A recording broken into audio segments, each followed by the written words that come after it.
अगर किसी इस्लामी मुल्क ने अमेरिका और इसराइल के उत्ते अटैक किया तो ये मुस्लिम वर्ल्ड जाके नोटिस ले दी। इस मुस्लिम वर्ल्ड ने ट्रंप नूं अन्नेवाह इनाम दिते, ट्रंप नूं जहाज दिता।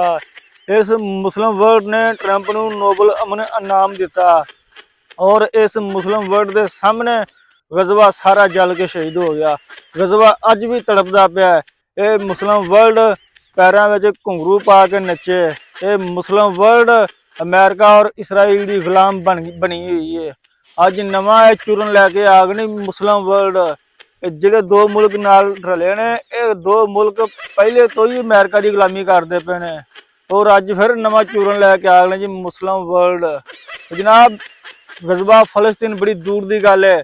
तुसी अपना कश्मीर इस इन्हें मुसलमान की हिफाजत नहीं कर सके। कश्मीर बड़ी दूर की गल है। तुसी पाकिस्तान के मुसलमानों की हिफाजत नहीं कर सके।